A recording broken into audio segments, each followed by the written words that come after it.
Welcome to Storycomic Presents, where we interview amazing storytellers and artists. This is episode 300. I'm your host, Barney Smith of Storycomic.com, and we're excited to have with us the internationally acclaimed and award-winning Artistic Director of VOCES8, the incomparable Barney Smith.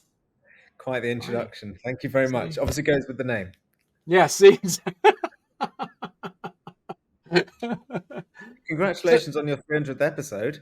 See, look at that. See, I know and so you're talking to us from the United Kingdom. You're based out of London. Yeah, I'm sitting right in the middle of London. Anyone who's ever been might know a place called St. Paul's Cathedral. And I am actually in a church. We can talk about why I'm in a church. About 200 yards from St. Paul's Cathedral, built by the same guy who built St. Paul's Cathedral, Christopher Wren. This was his sort of trial project. And there is a helicopter flying around overhead because obviously they're looking for me. I've done something wrong. So I'm sorry if people hear that. But yeah, I'm right in the middle of London, which is a very cool place. As we said, you're an award-winning artistic director, musician, and you've Grammy nominated. Unfortunately, only nominated at the moment. Okay. All right. Hopefully, still got a few discs left in me. So We'll see if we can up that to award-winning. And you just recently came out with your second solo album, Bach, correct? Yeah. So I mean, just to explain to people a little bit about what I do, the easiest way probably to explain me is I am an opera singer and conductor. That's like the easiest way for people to sort of understand. And I don't necessarily apply to the cliches of people's thoughts on those two things, because the singing I do, whilst I'm trained to sing opera, most of the singing I do is actually in a group. Oh yeah, you got my website. Here we go. Look at that. And that group is called VOCES8. So that's a really bad name, and we can talk about that later. But it essentially means there's 8 singers, and we sing unaccompanied choral music. We have a big presence on places like Spotify and YouTube, and we travel the world singing concerts. And we do about 120 concerts a year all over the world. And then alongside that, I actually conduct that group as well as singing it. But then I also conduct orchestras, big symphony orchestras and choirs and stuff like that. And it's a cool thing to do. But then in my free time, in order to do what I do as my day job in inverted commas, which is to sing in that group, you have to forego your own solo singing, because most singers are trained as solo singers. And so then I also make my own individual albums, which, as much as anything else, is scratching an itch for me, but luckily people enjoy listening to them. Some people enjoy listening to them, so it's a very fun thing to do. And I just came out, as you say, with my second one of those called Bach, which kind of does what it says on the tin. It's me singing Bach. The best musician ever, Bach. Johann Sebastian Bach. But then, your first one was Handel, right? Exactly, and that was a lockdown project actually for me, because like most musicians in lockdown, we were obviously couldn't get out of the house and do very much. And so all of the touring, I normally spend 6, 7, 8 months of the year on the road. And so suddenly I was spending 6, 7 or 8 days of the year on the road. So I had a lot of time to do other things. And at the same time, my wife was pregnant, and I kind of had this idea that once I had a child, my life would be completely taken over by having a child, and who knows what would happen to my music. So I actually just asked a couple of my friends if they'd come down to the church I'm sitting in, and we'd have a sing-song. So just so that I had a document of my voice, because most of my CD recordings are all with VOCES8. So you can definitely hear me, but you can't hear me singing solo repertoire. So I just thought, yeah, I'll do that. And, by hook or by crook, it turned out to be quite good. And I was approached to release it, and it all went from there for that one. And it was received so well that we thought we'd make the second follow-up, Bach, and I'm actually starting a third one in a couple of weeks' time. Well, what's the third? Well, now you've kind of set a pattern with Handel and Bach, and now you're gonna. Yeah. So the next one's going to be Pergolesi, who's a bit more of a niche composer, but still of the Baroque, but very well known for writing a piece called Stabat Mater, which is a duet. So I'm going to be doing that. Starting in a couple of weeks' time. I should say that my for anybody who's into niche things, the voice type that I sing is also very niche. Countertenor. I'm a countertenor, exactly, and Right. that's quite. Oh, It's not as unusual these days as it used to be, right. but it's still quite an unusual thing. Essentially, I'm a guy who sings quite high, so I'm talking to you here in my natural modal voice. But when I sing in my falsetto, which Right. is a different part of the voice, and it's quite specific to Baroque music Right. because back in the Baroque times, that the absolute stars of the show were the castrati. So they used to, as boys were going through puberty, they used to obviously castrate them to stop their voices from deepening, Right. and it created these sort of very weirdly shaped humans because they kind of had some hormones but not the rest, with very strong strident voices, and they would get all these amazing operatic parts. They would literally be the kind of Lionel Messi of the Baroque era was a castrati singer. So of course these days they don't allow that kind of stuff to go down, so those parts need to be done by sometimes by women, but to be really, in inverted commas, might get into trouble for this, authentic, it should be done by man. So Right. those are the parts historically that countertenors have covered, and that was my training. So that's why I lean to those composers of the 17th and 18th century, the Handels and Bachs of this world. Right. No, with as you mentioned, with a countertenor piece, is that something that is um, everybody talks about? There's a difference between being trained in something and just being talented in something. Is there how much of that is it more training to actually sing in That's countertenor, or is that it's a very insightful question. yeah? It probably differs from person to person, but I would say it's much more nurture than it is nature. So Okay. with a natural voice, like your baritone, for me, I'm a baritone, I sort of sing there. That element of your voice becomes a lot more formed without you training it necessarily. So Hmm. you either have, in inverted commas, you have a good voice, whether you've trained it or not. And then if you like singing and people like your voice, you can build the muscles, train the sounds, all that sort of stuff, widen your range.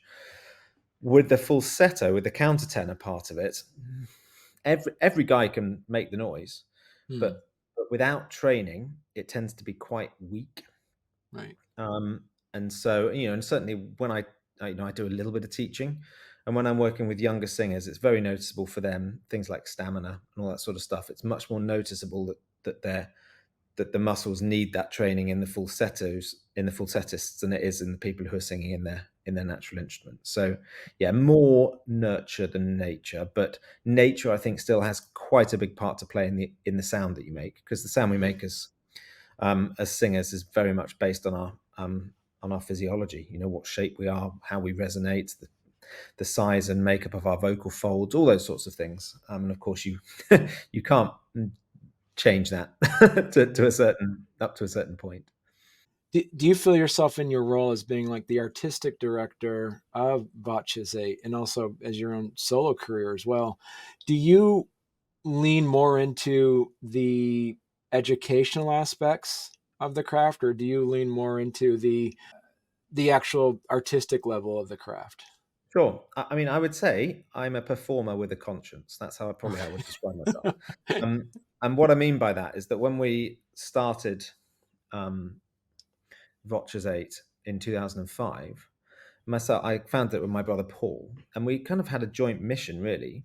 The Hmm. mission was A, to set up a group that we could tour the world with that achieved great things artistically, but not B, actually, number one. So just as important, but on a different track, we wanted to give back to our community. And we're very aware that music and the creative arts full stop does not get the input from government level that it requires. So therefore, not every young person, even adult, is fortunate enough to be able to go out and experience music and creativity as much as we think would benefit society.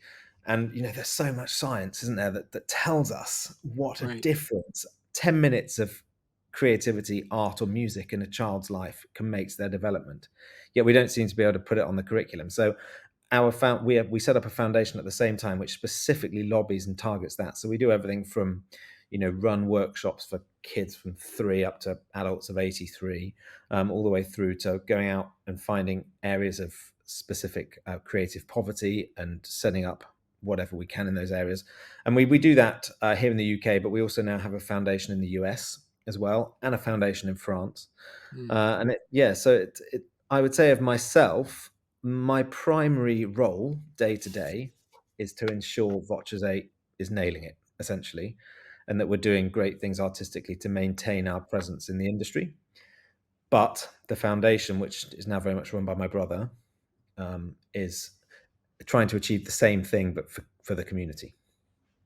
Is VOCES8 the foundation actively or passively finding these quote unquote music deserts or art deserts to actually set Yeah, I up mean, where you have your foundation to be based out of? yeah, good question. I mean, it's an active pursuit for us. We're out Mm, there looking for areas that require support, then mm, working out how we can go about implementing support in that area. And a lot of it's to do with, actually delivering the workshops themselves is quite a straightforward thing. I mean, the two most difficult things, well, the one most difficult thing, to be honest, is sustainability, because it's really right. easy to go into, a deprived area of New York, say, where they just don't have music education, and do a nice day of music education, sing a concert with everyone at the end of it, and leave. What good does that really do?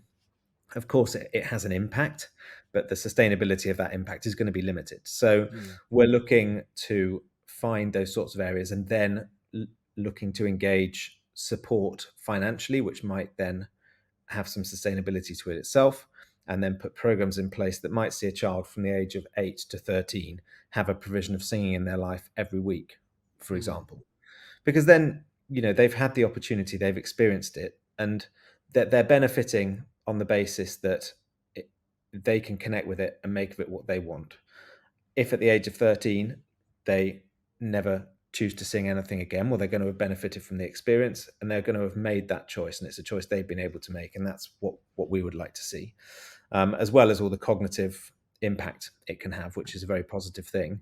Even for me, I notice when I'm in the middle of a 3-week break, and I notice a difference in myself when I haven't been working with music on a right. daily basis. After a week, everything in my mind is slowing down and not operating as well, and that's a fascinating thing.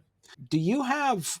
So I'm also curious, as being as a countertenor, but you're also a conductor at this. Also, Mhm. that's another hat you wear.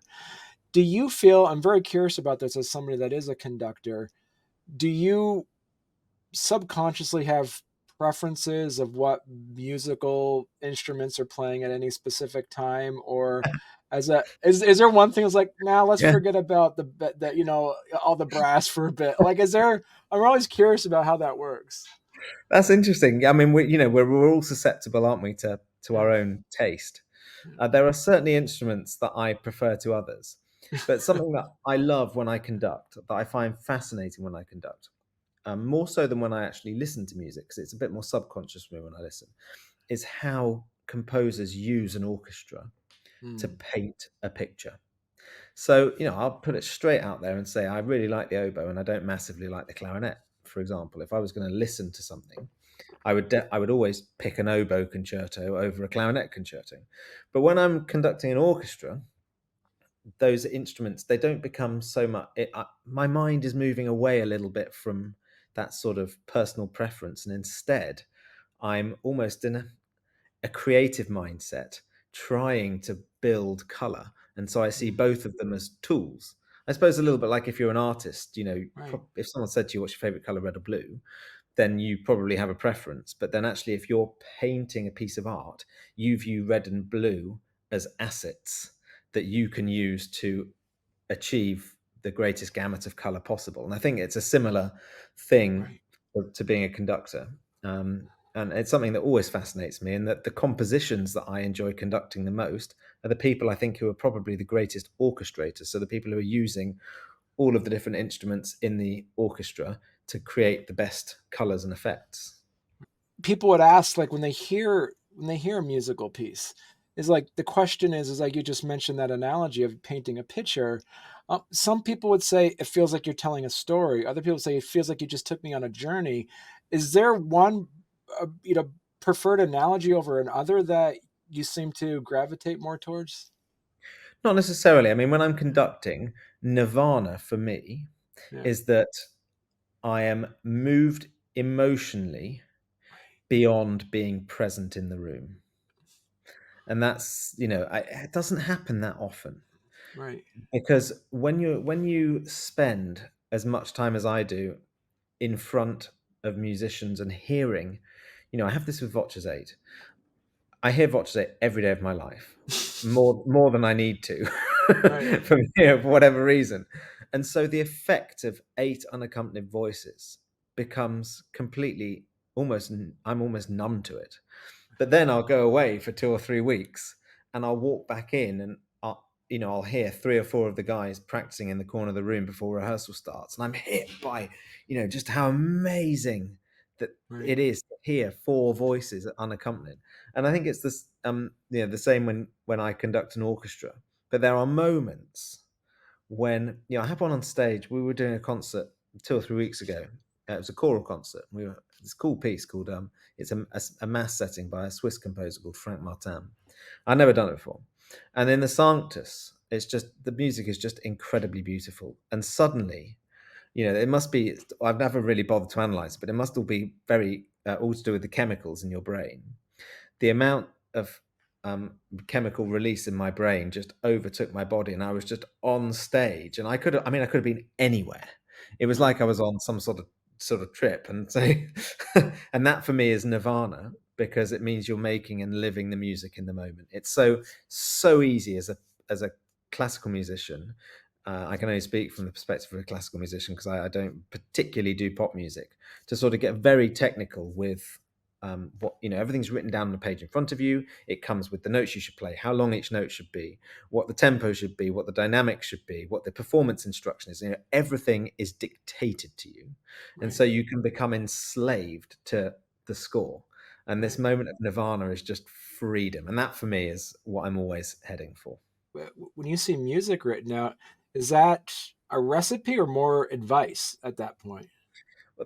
But you ask great questions, because if I was, yeah, I would always tell my students, it's advice. It's your job as a performer and as a musician to take what the composer's written and lift it off the page. Find in an ideal world, you as a musician have an emotional response to the music that has been written by the composer, and you present essentially your response to it. So you become a Okay. conduit in the sense that it's flowing through you.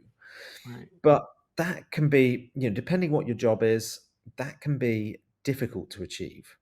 And I think that it takes quite a lot of experience to be able to stand on a stage and be open enough in front of however many hundreds or thousands of people, to allow yourself to be open enough to let that music truly flow in and out of you.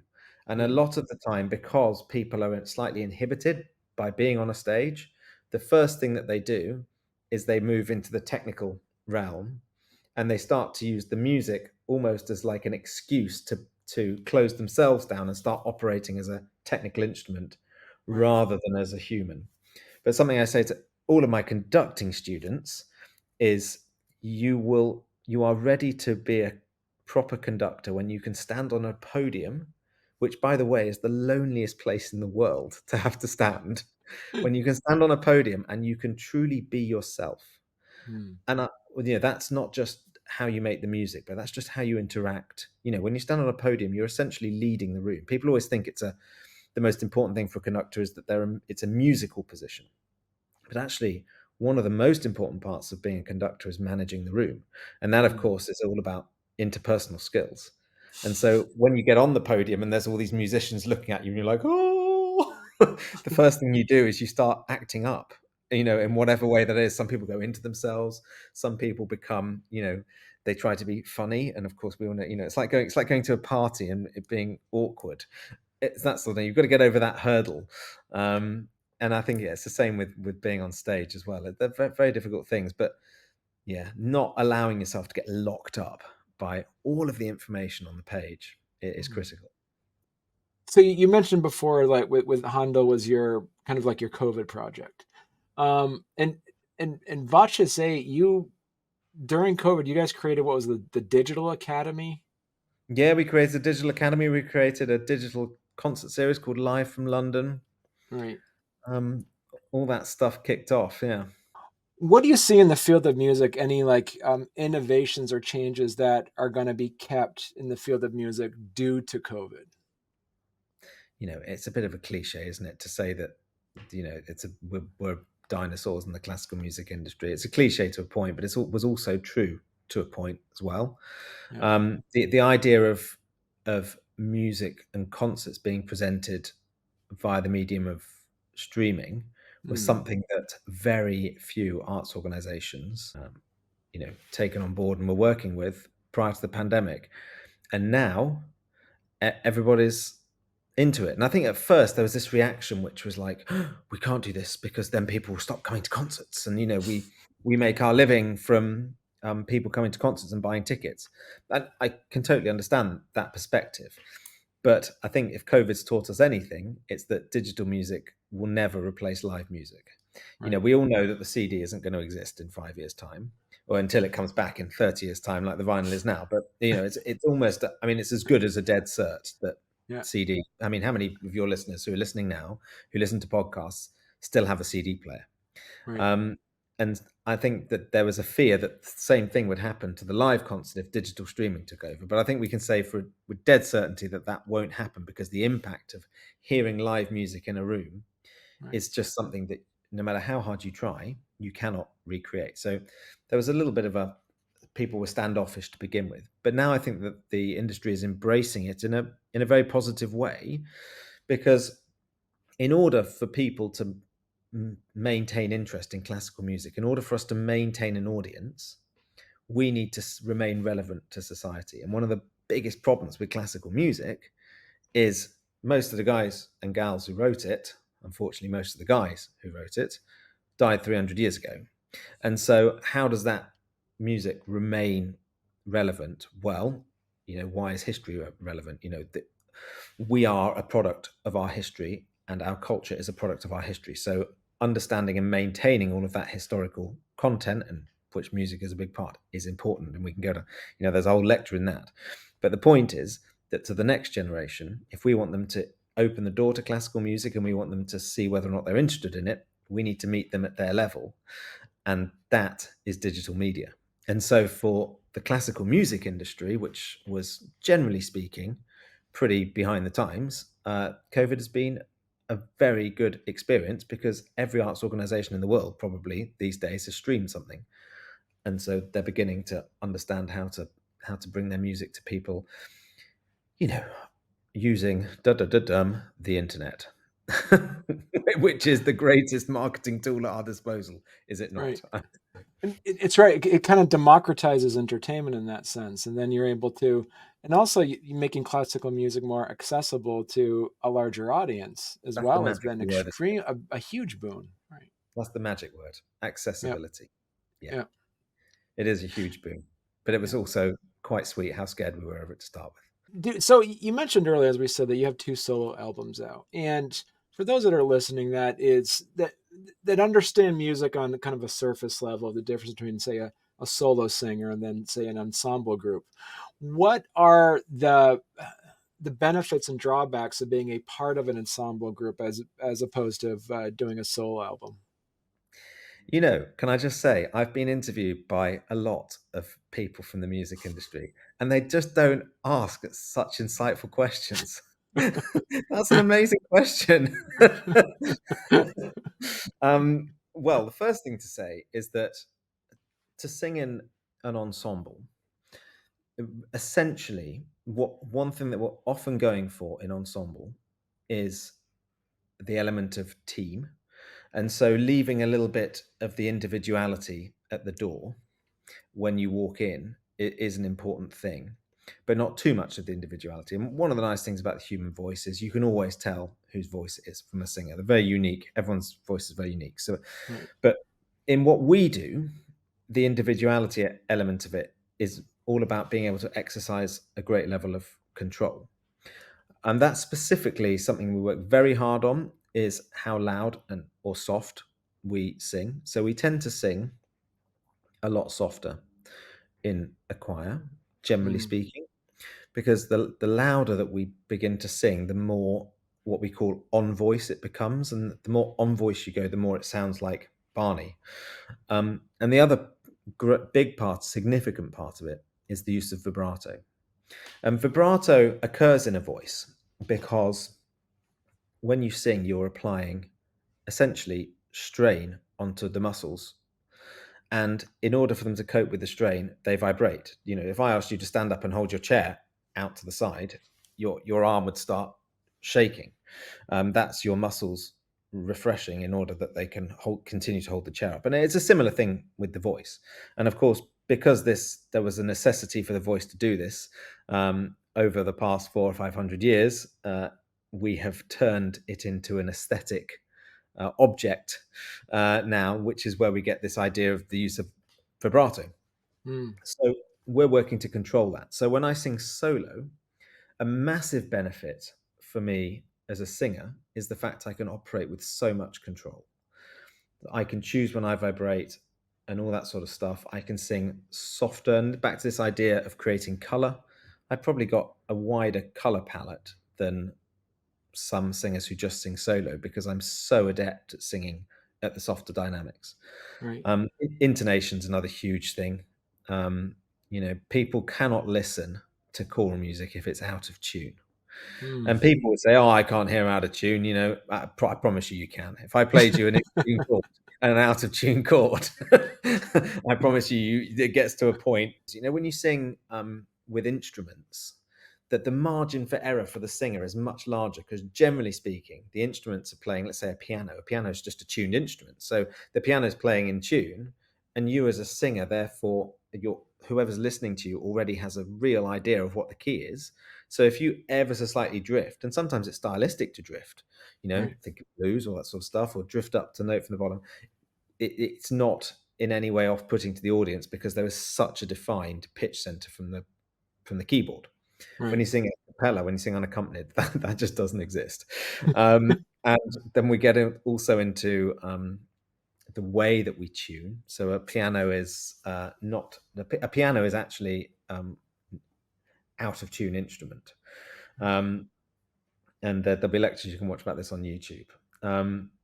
But as a vocal group, we're looking to work with harmonics. So the bottom end of the group make great in tune fifths, and that starts the series of harmonics.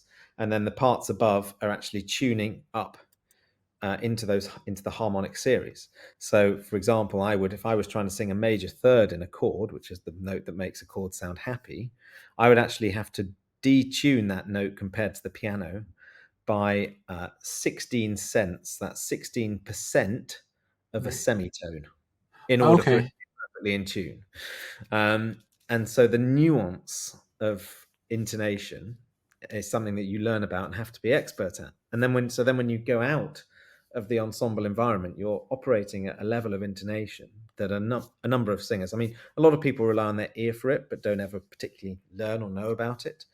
So, you know, there are a lot of things that benefit, which is great. And so it helps very much when the instrumentalists walk in the room.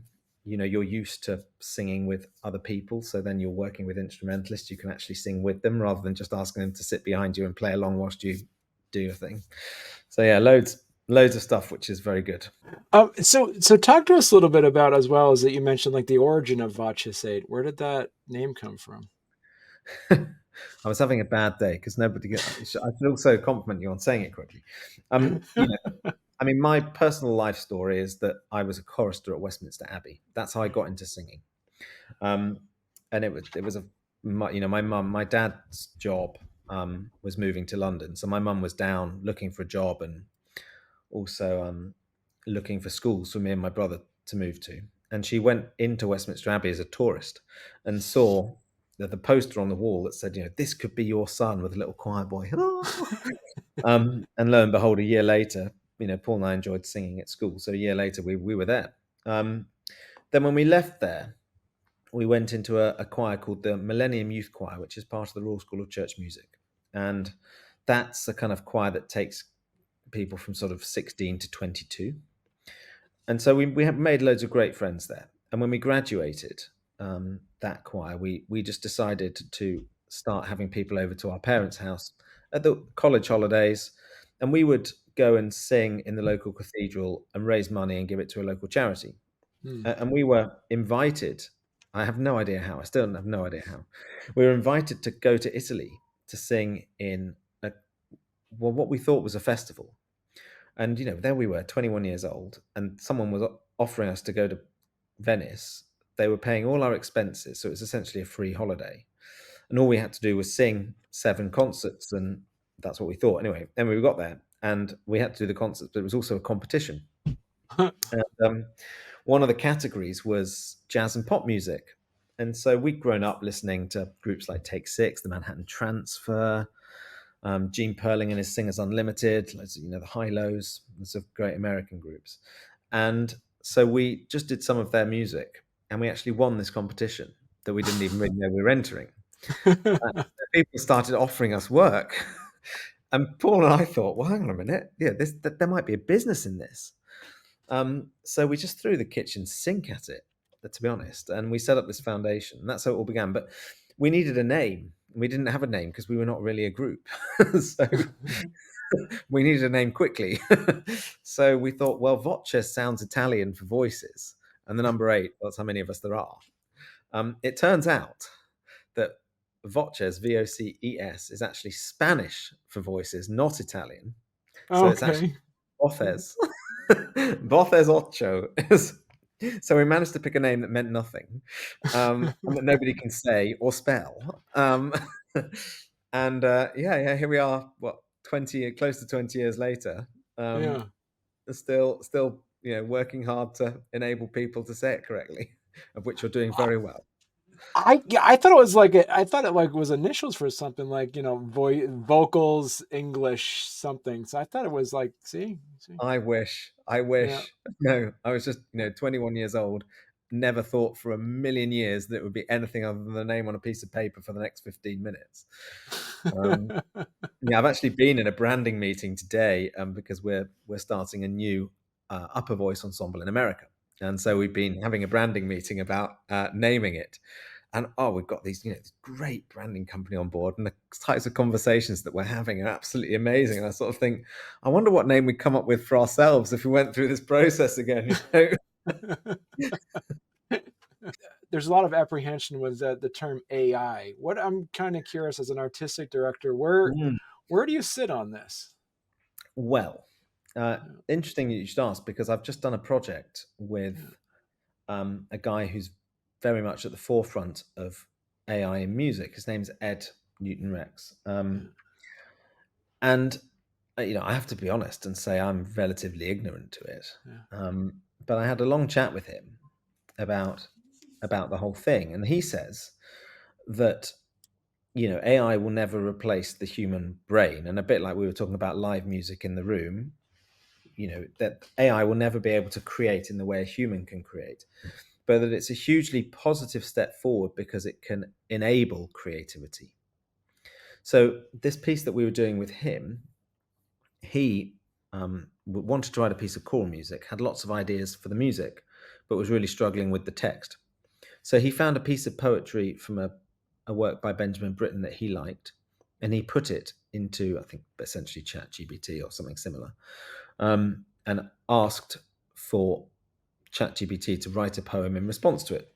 And that was the creative impetus that he needed to then enable him to go through a process of refinement with the AI bot.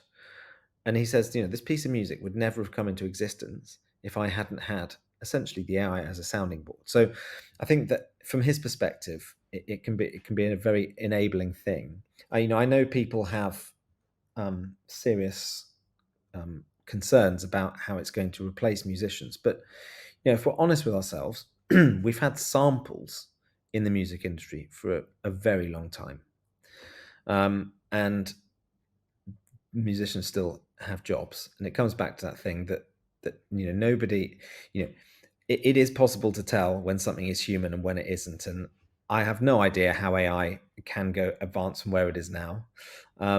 All I would say is that I think that there is always going to be enough space for the feeling I have from my own personal interaction with it and from talking to this guy Ed, is that there'll always be space for, excuse the pun, AI and humans to live in perfect harmony, and that's for me an exciting thing. But it's kind of similar to what we were saying about the digital sphere. We're probably best advised to embrace it and figure out how we can work with it than to try and push it into the corner and hope it goes away, because it's never going to go away, is it? Right. Yeah.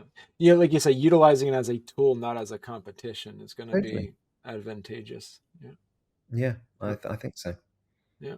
So Barney, if people want to follow you and learn more about VOCES8 and also your own music, where's the best place they could go to?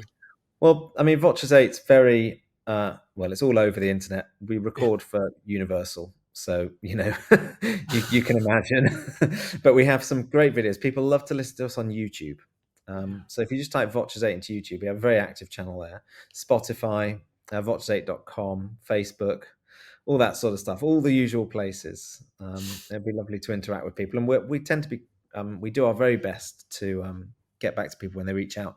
We also do a lot of touring. So we'll be in America for a month in October, a couple of shows in New York. That's where you are, Barney. It'd be lovely to see you.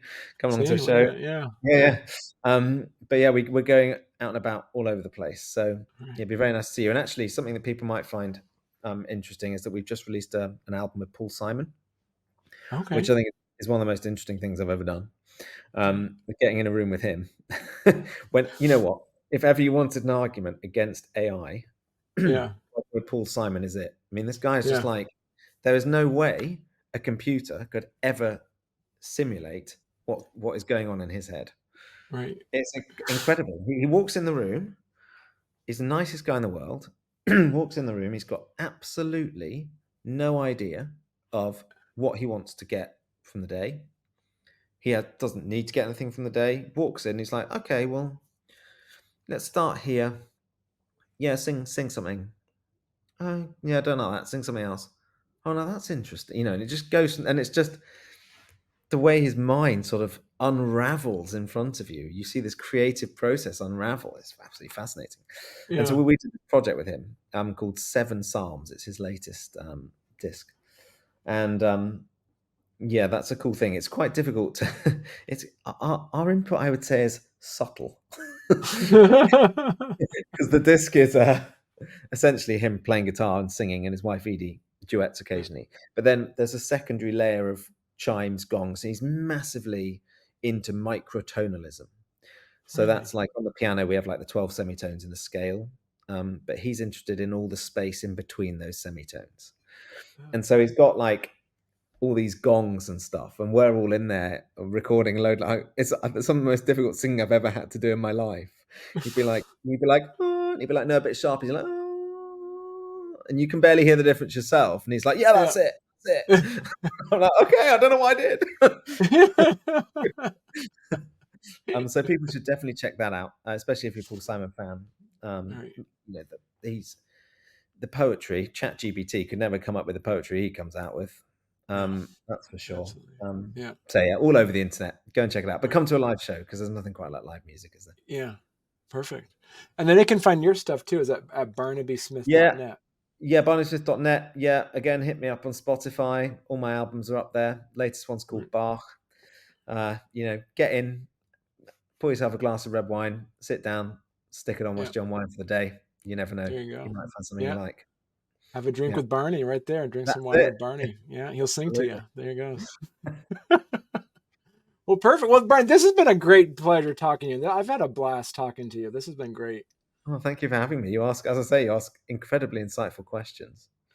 Well, I have to live up to the name. See, that's what I have to do. There you go. That's it. Yeah. Are you going to come to the show in New York? So what I should do, I'll make 2 T-shirts. One says "I'm with Barney Smith" and have the arrow pointing one way, and then I'll wear the other T-shirt says "I'm with Barney Smith" have the arrow pointing the other way. See? Yeah. Perfect. Yeah, be lovely to see. Yeah. Perfect. Well, thank you. And congratulations on your 300th episode.